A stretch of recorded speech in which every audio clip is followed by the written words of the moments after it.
my dad, he would come to set not caring if the director said, "Oh, Nathan was so good in this scene." He would be talking to everyone else on set saying, "Does Nathan know your name? Does Nathan talk to you?" Like, that's what he cared about, and that's what I like to this day when I go on set. I still think about the top 3 lessons were learn your lines, show up early, and learn everyone's names. This is the Faith and Family Filmmakers Podcast, helping filmmakers who share a Christian worldview stay in touch, informed, and inspired. Quiet on set. Rolling. Today's host is Matt Chastain. All right. Hey, everybody. Welcome to another edition of the Faith and Family Filmmakers Podcast. My name is Matt Chastain. Happy to be with you guys. Really interested in today's guest, Nathan Gamble. Nathan, before I read your bio, Nathan, I just want you to thank you for being with us today, because I feel like you've got a really amazing story to share, and we just can't wait to dive into it with you. So thanks so much for joining us. Dude, I'm happy to be here. My favorite subject is me, so this is perfect. No, I'm just kidding. There you go. I'm just kidding. You and film, those two Yeah. together. We'll talk about the Bible a little bit. Man, it's a trifecta. There we go. So your bio is it's extensive, but I want to go through the whole bio because I think this is where it's a fascinating start to the story. So Nathan, he's an actor best known for his role as Sawyer Nelson in the Dolphin Tale film series. As kids, we all saw Dolphin Tale, right? Born in way back in 1998. I think I was a sophomore in college at that point. He began his acting career at a young age. He made his feature film debut in Babel back in 2006, which earned him critical acclaim. He goes on to appear in numerous films and TV shows, including a little kind of an indie film that most people haven't heard of called The Dark Knight, Marley and Me, and The Mist, showcasing obviously versatile talent. In addition to acting, he served as spokesperson for the Clearwater Marine Aquarium, using this platform to advocate for marine wildlife conservation, which I find very cool, and helping with nonprofits like the Wounded Warrior Foundation, which I find even cooler, and Make-A-Wish. He earned a degree in theology, went to Bible college, which we're going to talk about later, and has worked thoughtfully to balance his Christian faith with a career in film, which is a tough balance, as many of our guests have talked about. You're married, currently reside in Texas. God bless Texas. And let's just let's dive right in, man. I've never had someone who was kind of a child star who kind of got out of the industry and now is kind of working his way back in. So let's just start from the beginning. I wanted to hear about your childhood and how you got into acting in the first place.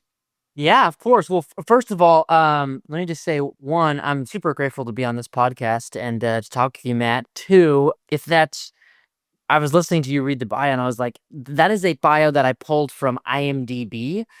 So if it sounds like pretentious, like showing off his versatile range, like that's for like casting stuff. So I'm like, oh, Well, I hope you people could don't have get acted like that was my words. I was saying, what a versatile range. I've watched every one of his films in preparation for this podcast. Totally. He's got quite a versatile range.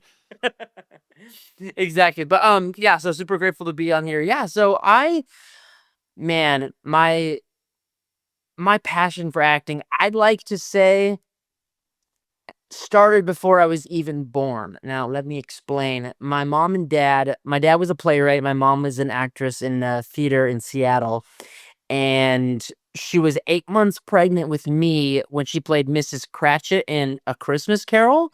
And she had like dance moves that I would kick during the dance moves. So maybe in some kind of way in utero, like I felt like I was performing, even though there was a wall of a womb wall in front of me, but I still felt the attention from the audience. So I wanted to give them my best. So yeah, I've, like I said, been acting before I was born, but yeah, I've always had a penchant for storytelling. And I mean storytelling as in lying. When I was a kid, I lied all the time and I was really good at it. I would create these nonsense stories and convince my parents that they actually happened. And my parents are like, why is he like this? Why does he just pretend like these things actually happened? And then my parents were like, well, it seems like he's an actor. And that's basically what acting is just lying with props in your hand. So we got an agent in Bellevue, Washington when I was 7, and I did like local commercials. I was young Bill Gates in a Microsoft commercial, and then I my real claim to fame was I was the kid dying of asthma in an anti-smoking commercial that was going around the nation. So that was my claim to fame. And then later, it just sort of snowballed where my local agent, I got the job of Babel, and then I met my manager who was based in LA.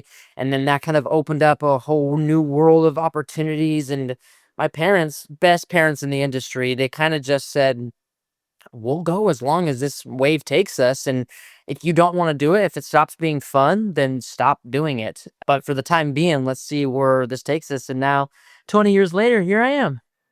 Here you are.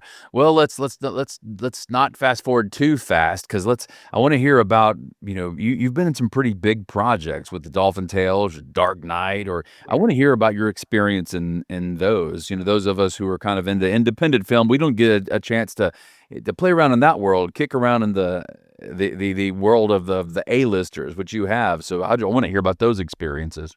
Yeah, so it was really interesting because my story, my path is sort of like the reverse actor's story. Is usually you're like a waiter or a waitress for 10 years and doing auditions, then your big break, and then you feast, like the famine, then feast. And my and I don't want to come across as like braggadocious, but my story is very different, where like the feast happened right at the beginning, and then I had to experience like kind of a rebirth of like a famine season to get to where I am now. But yeah, I was on a film set at age 7, and Babel was nominated for Best Picture. I think it was nominated for 7 Academy Awards. And then my next film was a Frank Darabont movie called The Mist. And has directed some of my favorite movies like Shawshank and Green Mile.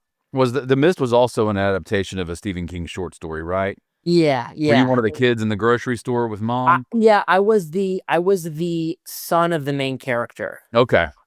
So yeah, we make it to the very end. And yeah, so then after that, I was in the Marley and Me movie with Jennifer Aniston and Owen Wilson. Like, I'm a child. I'm a 9-year-old, 10-year-old kid. So in my world, when you're a child, your brain, it feels like it turns on around like 4 or 5, or like memories start to actually like sink in. You start realizing your sentienceness, if that makes sense. And that was just my world. That's what I was acclimated to. So I didn't really feel the weight of certain projects that I was on until honestly in my 20s, where I was like, I can't believe I was a part of it. My all-time favorite superhero, my all-time favorite comic book, everything is Batman. Yeah. And I forget that I'm in The Dark Knight because I love that movie so much. And whenever I meet somebody who said they haven't watched it, I always like, okay, we have to stop whatever we're doing and watch that movie right now. And then when it gets to my like 10 minutes of screen time, if that, they're like, oh, that's why you wanted me to watch it. And I go, I promise you, it's not. I just love this movie, and I'm when I was on set though. Describe that. At what point in Dark Knight do you come in? Yeah, so I played Commissioner Gordon's son in that Ooh. movie, and we had a couple scenes in the middle. I'm just this bright-eyed blonde kid who reacts to his dad at first is dead, and then turns out he wasn't. He was in hiding, and I have a couple lines with Gary Oldman, who was incredible. And then towards the end, Two-Face kidnaps Gordon's family and holds them hostage, and like Two-Face is putting a gun in my temple, and I'm crying. And it's just like a super intense scene, and then Batman saves me, and it was wild. We're in London. Christopher Nolan, at this time, his notoriety isn't at all to the extent that it is now, but you can tell, even as an 8-year-old, this guy is going to be huge. He's an alpha. He's an alpha. He runs the set really well. He wears a suit to set every single day, which is totally new to me. Obviously, he's got the gravitas of like a Brit, with also like this super fun, intimate way of directing. And again, this is all incredible stuff that if it wasn't for a movie, I have the worst memory ever. My wife is always reminding me of things that I did like 2 weeks ago. I'm like, oh, I don't, I'm glad you remember it. I have no idea. But if we didn't have The Dark Knight being filmed, I don't think I would remember it. Like, it really is, like, it's the only proof that I have that I was in that movie, because I wanted to remember. But two, I was young. It was 20 years ago when we filmed it. I forget the kid's name who played Malcolm in the Middle. I've heard Frankie that he has he's got no memory of shooting any of it. Yeah. Yeah, no, I think maybe it's because as a child, children play pretend better than adults do, right? They know how to play 100%. pretend. And so when you're in that world, it's almost like, as a good actor should, you're hypnotized. You're not in your own Yeah. body at that point. You're hypnotized in somewhere else.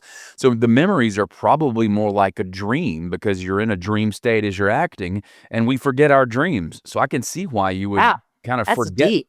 That's a super good point because I accrued all these memories and I'm super grateful for them. And there's a part of me on this side of me full because I was not saved during this time. My Mm. parents were. My parents obviously prayed for me. I attended the Lutheran church and believed in proxy with my parents, but not like it didn't sink into my heart at all. Like it just wasn't a part of my daily life until later on. Yeah, you had But to give up lying, kid. exactly 100%. So I had to ever since giving my life to the Lord and now kind of rejuvenating my career. I'm jumping ahead, but it is kind of unique where because I was a kid, I don't think I was even aware of how rare it is to work as frequently as I did. And with Um, directors like Frank Darabont and Christopher Nolan. 100%. Yeah. And honestly, if I now looking back on it, I think I would have, I think I'm glad it happened that way because I'm sure those people have a lot of actors who are always trying to get something out of or blah blah blah blah, and I just enjoyed acting. I just Mhm. enjoyed acting, so I didn't see them as these figureheads. I just saw them as people. So ultimately, I think it did help in that sense. But now I'm like, man, I would pay a lot of money to work on those sets. It was Yeah, so no, much fun. but you were so young at the time. It's not like when you kinda went away from acting, did it feel like you'd lost something, or is it just, "Hey, I'm doing this next thing now"? Because a lot of kids, these child actors, they get to their teens, and they feel like, "Oh my gosh, I peaked at 13, and now life's over," and they go off the cliff. And so So great question. My personal insider baseball knowledge of that stuff is the teenage actor or the actors who experience that kind of success at a young age and then get into their teenage years. And not all, I'm not saying at all, but what I've noticed, the pattern is that their parents don't have a firm grasp on the levity of the situation. And my parents did. My parents never made the situation bigger than it needed to be. And they also worked, they kept me humble. Mm. My dad, he would come to set, very nice man, but he would come to set not caring if the director said, "Oh, Nathan was so good in this scene." He would be talking to everyone else on set saying, "Does Nathan know your name? Does Nathan talk to you?" Like that's what he cared about. And that's what I like to this day when I go on set, I still think about every single lesson. The top 3 lessons were learn your lines, show up early, and learn everyone's names. And I still apply that. And I'm not at all besmirching other child actors who experience some hardship because obviously this industry has some rotten eggs in it for sure that make their time in that season really tough. But I am saying my parents they were just on me like white on rice. Like they just made sure that this situation wasn't bigger than it needed to be and that I had a childhood and that I was hanging out with friends and I wasn't hanging out with like execs. And again, my dad instilled at a young age when it stops being fun, we have to stop. We have to stop because you're 10 years old. Yeah. And I Well, was his working like focus nine and a was half hours you, every right? day. His Yeah. focus was you and doing his job to raise a godly man, instead of the focus being, "This kid's a little cash cow, let's keep this thing going." Ever watched an unsatisfying movie and wondered why it fell flat? The premise was great, the acting was pretty good, but the story itself left you feeling just meh. Don't let those stories be your stories.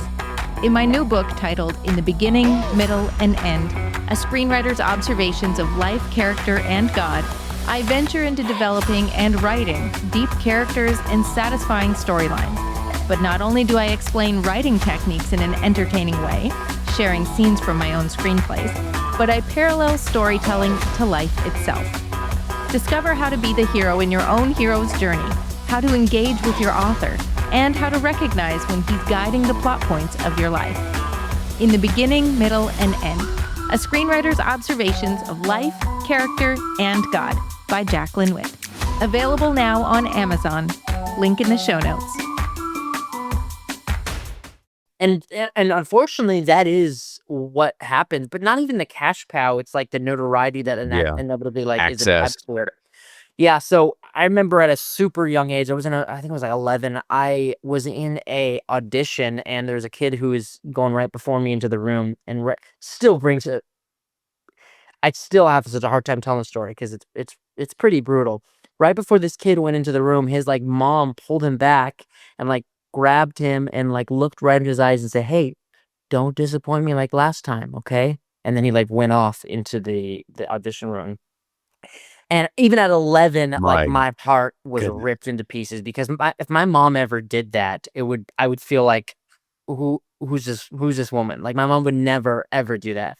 My mom was just along for the ride. Like she was not a classic actor's parent. Like she could care less in who she was meeting. She was always just in the trailer watching Gilligan's Island and drawing. Those were her two favorite things. So that was she loved it. She's like, "Oh my gosh, I'm getting like paid to just drive my kid to work and I could just draw all day. This is incredible." While other people are like, "I have to get into this door and I have to talk to this person because it will lead to this job, which will lead to this amount of success, blah, blah, blah, blah, blah, blah." And that's a perfect allegory of sin, right? Where like Right.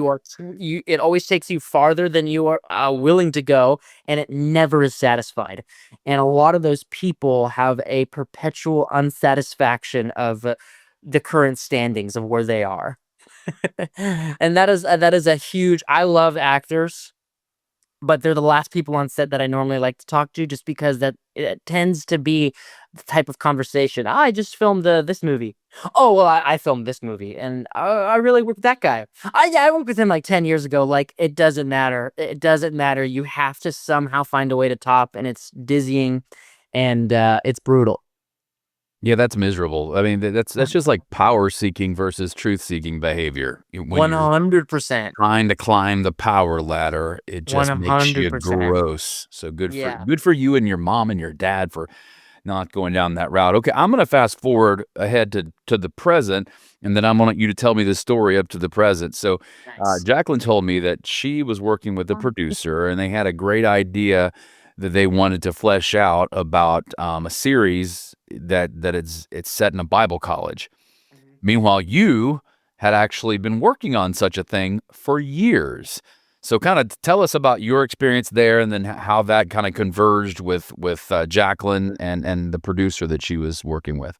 Yeah, so I loved writing as a kid. My dad wrote a lot. He was a playwright. He did like college plays and stuff. Super funny guy, and I loved the idea of writing. And then I got saved at 19, and classic story. When you get saved, you become incredibly zealous, and you're like, Hollywood is Sodom and Gomorrah. I'll never turn back and turn into a pillar of salt. Like I'm never doing that again. Like I'm washing my hands clean of it. I'll move on and do something else. I And mean, you ain't totally wrong I there. mean, yeah, 100%. It could be both and for sure. But also, as I matured in my faith, I was like, man, I love storytelling, and my heart aches for this industry.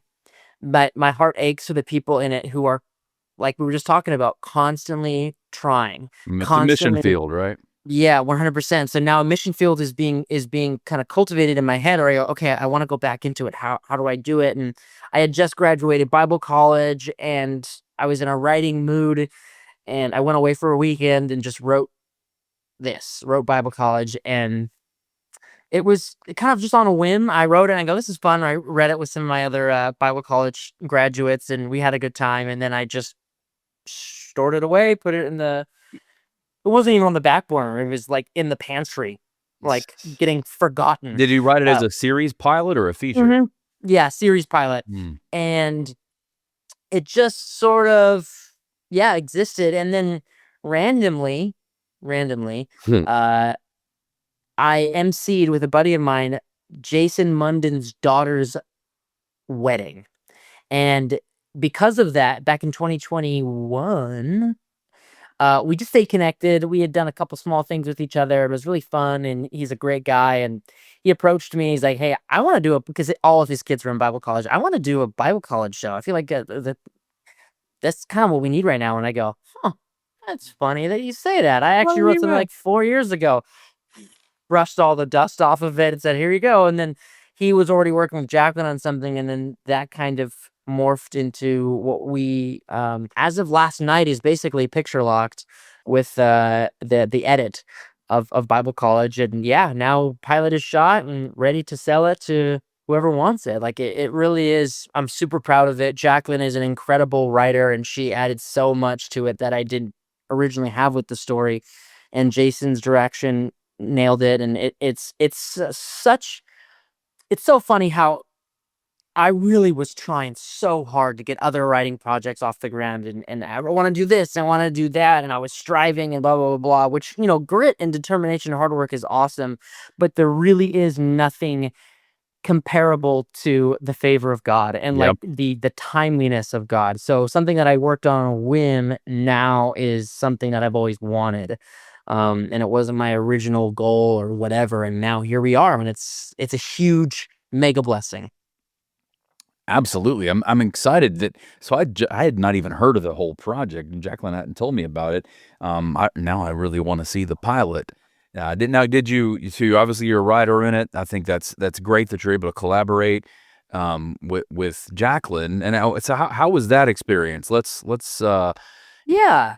I honestly, I envy the type of writers who can write by themselves, because it doesn't seem like that's how my brain works, because I have so many ideas, and you just spit them all up. You vomit all these ideas, and you like sort of like, okay, wait a minute, hold on. There's got to be something here. And same with Jaclyn. I know she writes by herself sometimes too, but it just adds another dimension, another layer to it, where you have an immediate sounding board, or you could write something late at night at 3 a.m. like, oh my gosh, this is great. And then you wake up and show it to someone, they're like, this is awful. But when you have that immediate response with someone, it works so well, where you're able to cultivate and just iron sharpen iron in the flesh, where it's like, man, this thing is really becoming tight and strong.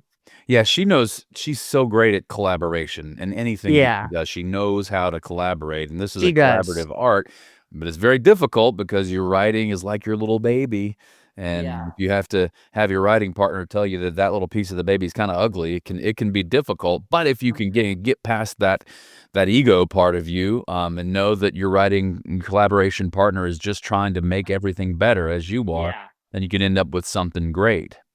Yeah, I fully anticipate Jaclyn Whitt to be a name that people knows. I mean, she already has established herself in this kind of Christian sphere, but I think as time goes on, she is so dang talented that it just is inevitable. I know that's not even her goal, right? Her goal is not to be super well known or like notoriety or whatever. But my goodness, it will be a normal byproduct of the work She's that a it is. force of nature is the best way to describe her. Bingo.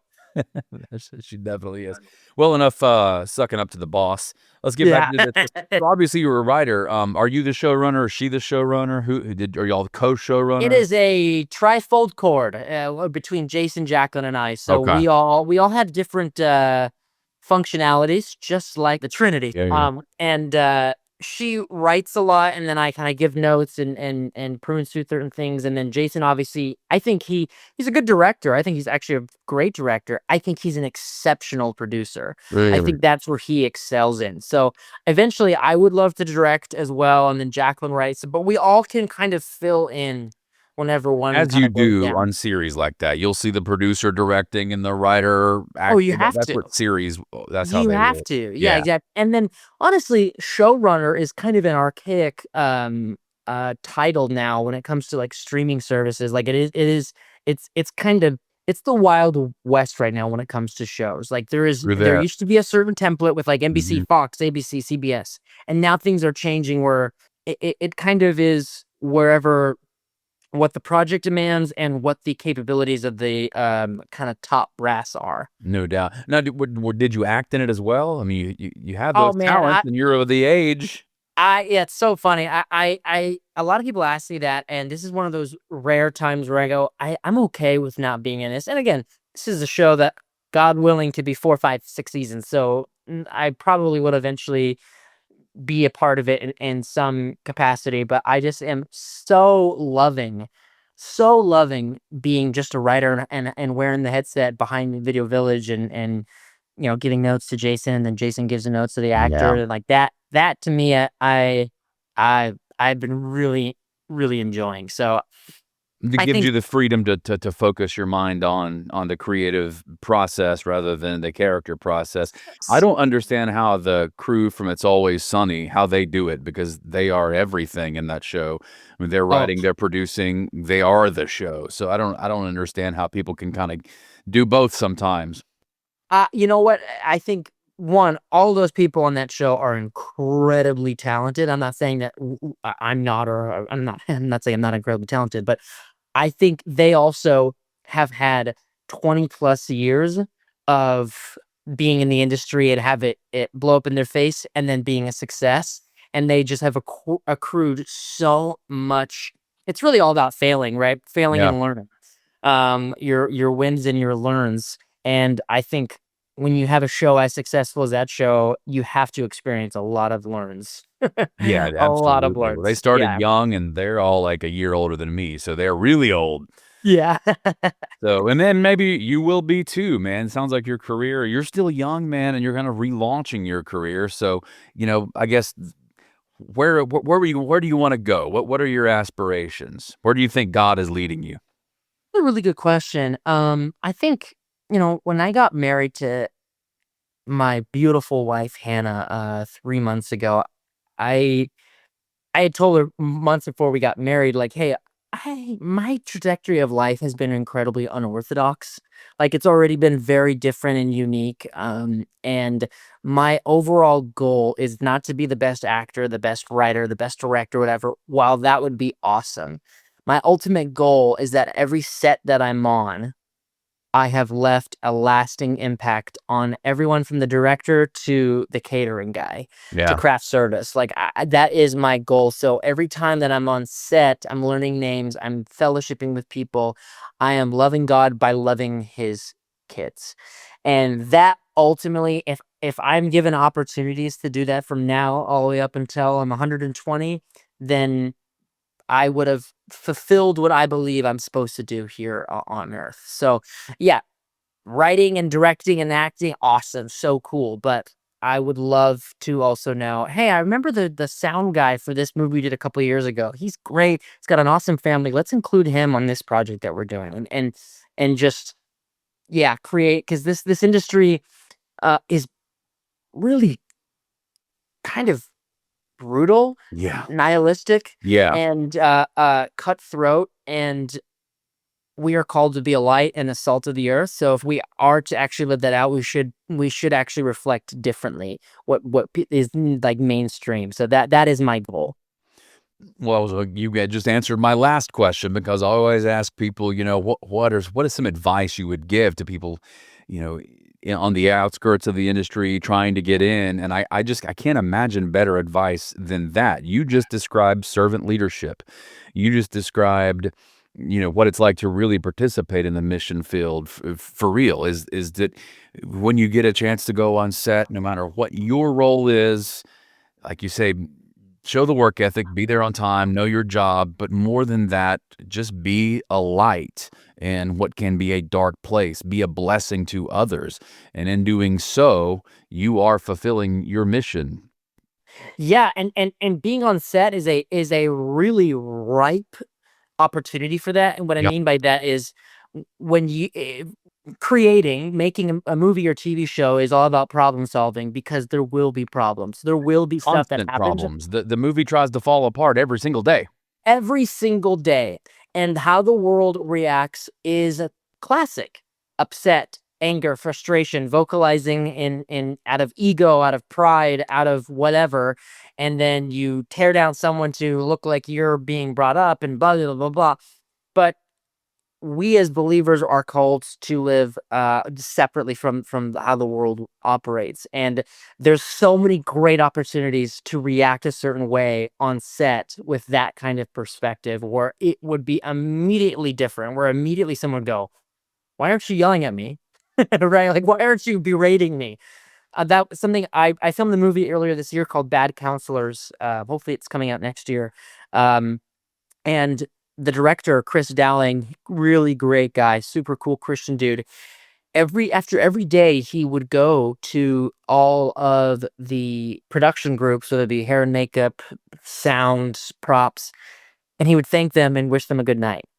And I would see him kind of hit everything, and I was getting my makeup taken off at the end of the day. I've ended a really hard week, and he sticks his head in, and he says everyone's name and says, "Have a great weekend." And I go, "Whoa, I've never seen that." I've been on other like Christian productions too, and that's a tall order to ask for, to even expect. I don't think you should expect that, but he going above and beyond and being that servant leader. All things were revealed to Jesus, and how did he first respond? By washing people's feet. Washing their feet. Yes, so it really is like he's top dog. Everything, all roads lead to the director, and yet he, out of the understanding of his title and his position, was a servant for all these people, and my heart exploded. Like, it was just, that is how it should be. That is how you're creating the template right now. Well, he was bearing fruit of Bingo. the Spirit, and so Yes. your goal is to bear those same fruits of the Spirit. What do those fruits lead to? They lead to other people wanting those same fruits, and Totally. you got the answer to how to get there. Exactly. 100%. Awesome. Well, that is about all the time we have. Nathan Gamble, thank you so much for joining us today on the Faith and Family Filmmakers podcast. This has been a whole lot of fun. We got to have you back sometime. Yeah, once, heck once yeah. the show's out and it's a smashing success, and you barely Bingo. have I time love the for it. sound of We'll bring you that. back in. Thanks, Matt. Super appreciate it. God bless, dude. Thanks so much. You too, brother. Thanks for listening to the Faith and Family Filmmakers podcast. If you've been enjoying this podcast, take a moment to follow or subscribe on your favorite podcast player so you don't miss an episode. And if you'd like to support the production of this podcast, you can leave a tip at faffpodcast.com/support. Bringing filmmakers together for faith and family.